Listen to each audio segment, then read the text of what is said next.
Welcome viewers. මම ෆාතිමා රින්සියා සලීම්. හරි යාළුවනේ මේ කතාව ඇවිල්ලා රාවණා 2026 අඳුරු යුගයක පිබිදීම.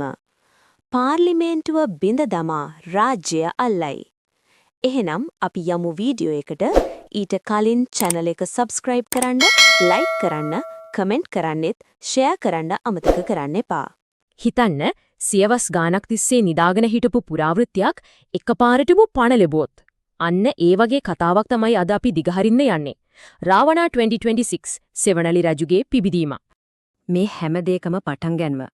ගලක කෙටුව මේ අසුබ වචන ටික. කාලය අවසන් වූ විට මම නැවත එන්නෙමි.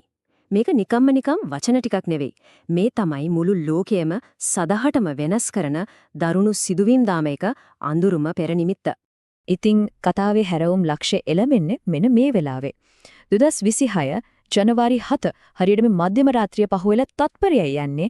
අන්න එතකොට හැමදේම වෙනස් වෙනවා. හොඳයි. ඒ තීරණාත්මක මොහොතේ ඇත්තරම මොකද වුනේ? ඒක තේරුම් ගන්න අපි යමු අපේ කතාවේ පළවෙනි කොටසට. මධ්‍යම රාත්‍රියේ පිබිදීම. මේ රජුගේ ආගමනය සනිටුහන් කරන්නේ නිකම්ම නෙවෙයි. අතිශය අద్భుත සිදුවීම් පෙළකින්. හිතා ගන්නවත් බැරි විදිහට තත්පර කීපයක් ඇතුළත මුළු රටම සම්පූර්ණ අවුල් චාලයක් බවට පත් වෙනවා. පළවෙනි තත්පරය මුළු ශ්‍රී ලංකාවෙම ලයිට් යනවා. දෙවෙනි තත්පරය එකම ෆෝන් සිග්නල් එකක්වත් නැහැ. තත්පර 5ක් යද්දී මුළු දිවයින පුරාමම බල්ලෝ එකහණින් කෑ ගහන්න පටන් ගන්නවා. අන්තිමට තත්පර 13ක් ගෙවෙද්දී සීගිරිය යටින් එන ගැඹුරු ගුගුරන සද්දකින් හැමදේම නතර වෙනවා. ඔය ඇහුන කම්පනේ නිකම්ම කම්පනයක් නෙවෙයි.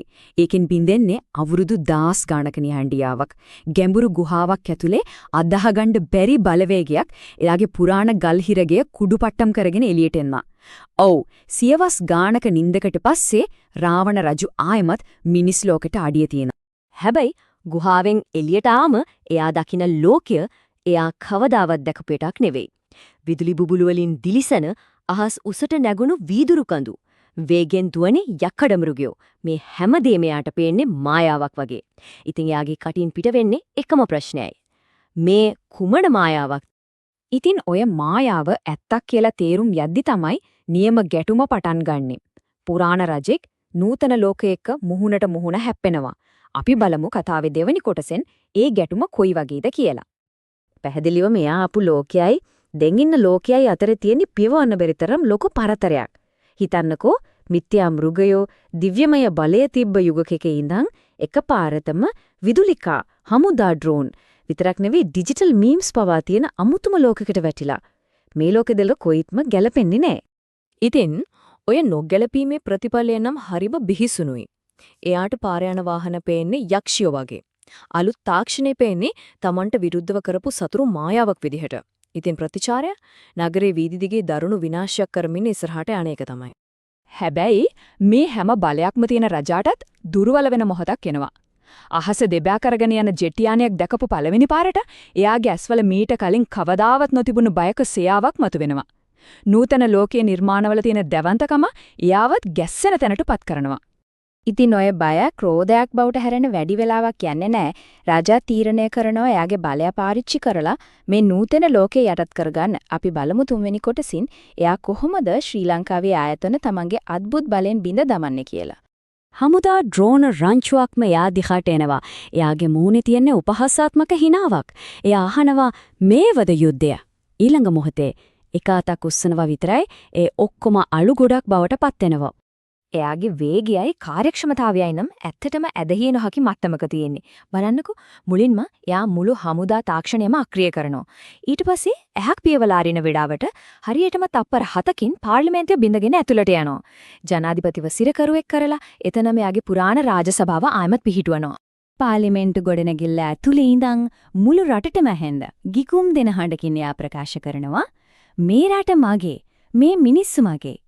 අන්නේ වචන ටිකත් එක්ක එයාගේ පාලනය නිල වශයෙන්ම ආරම්භ වෙනවා. හැබැයි ඉතින් රටක් දිනාගත්ත පළියට ඒක පාලනය කරන්න පුළුවන්ද? කතාවේ අන්තිම අදියර ඒ කියන්නේ 4 වෙනි කොටසෙන් අපි බලමු මේ ජයග්‍රහණයෙන් පස්සේන අනාපේක්ෂිත ප්‍රතිඵල මොනවද? එයා මුහුණ දෙන අභ්‍යන්තර අඩගලේ මොහොද්ද කියලා. මුලින්ම ශ්‍රී ලංකාවට අලුත් නමක් ලැබෙනවා. රාවණ රාජ්‍ය. රට ආයමත් පුරාණ රාජධානියක් බවට පත්වෙලා. මේක තමයි දැන් රටේ අලුත්ම යථාර්ථය. හැබැයි මෙතනදී හරිම වැදගත් ප්‍රශ්නයක් මතුවෙනවා. එයා පිටතින් කොච්චර ලොකු ජයග්‍රහණයක් ලැබුවත් මේ වගේ නූතන යුගයක පුරාණ රජ කෙනෙක්ගේ බලය ඇත්තටම සර්ව සම්පූර්ණ දෙයක්ද? උත්තරේ තමයි නෑ. එයාගේ දිව්‍යමය බලයටවත් මුහුණ දෙන්න බැරි අලුත්ම අභියෝග දැන් මතුවෙනවා. පළවෙනි දේ තමයි එයා පාලනය කරන මේ ලෝකය ගැන එයාට කිසිම දෙයක් තේරෙන්නේ නෑ. එයාගේම රාජසභාවෙන් කොඳුරන හඬවල් ඇහෙනෝ ඔබ ආවේ වැරදි කාලෙක කියලා. දැන් එයාගේ ලොකුම සතුර වෙලා තියෙන්නේ ට්‍රැෆික්, TikTok සහ කාලෙම තමයි. රැට එයාගේ ඔළුව ඇතුලෙන් අමුදු හඬවල් ඇහෙන්නට පටන් ගන්න. මේ අභ්‍යන්තර අරගලය ටික ටික එළියටත් එන්න පටන් ගන්නවා. හිතන්න මාලිගාවේ අඳුරු නිහඬියාව මැද්දේ එයා කණ්ණාඩියෙන් Taman දිහා බලද්දී එයාගේම රූපය විකෘති වෙලා දිය වෙලා යන්න පටන් ගන්නවා. අන්න ඒ මොහොතේදී තමයි මේ මහා බලසම්පන්න රජාට සියවස් ගානකට පස්සේ පළවෙනි වතාවට ඇත්ත බය දැනෙන්නේ. කතාවේ උච්චතම අවස්ථාව එන්නේ මෙතනදී. එයාගේ පාලනයට විරුද්ධව අලුත්ම එයාට කවදාවත් පරාජය කරන්න බැරි ප්‍රතිරෝධයන් දෙකක් මතුවෙනවා. එකක් තමයි Taman දිහා කිසිම බරක් නැතුව කිලින් බලන පොඩි ළමයිගේ අහිංසක බැල්ම. අනිත් එක මුළු රටේම තියෙන හැම ෆෝන් එකකම එකපාරටම පේන පණිවිඩයක්. රාවණාටත් කාලය පාලනය කරන්න බෑ. ඉතින් අපි මේ විග්‍රහය අවසන් කරන්නේ ඒ හොල්මන් කරන කොඳුරන හඬින්නගෙන අන්තිම ප්‍රශ්නයත් එක්කයි. රාවණා රජතුමනි, ඔබටම මුහුණ දෙන්න සූදානම්ද? හරි යාළුවනේ, වීඩියෝ එක හොඳයි නම් සබ්ස්ක්‍රයිබ් කරන්න, ලයික් කරන්න, කමෙන්ට් කරන්න, ෂෙයා කරන්න අමතක කරන්න එපා. හෙටත් මෙවැනි සත්‍ය සිදුවීමකින් අපි හමු වෙමු.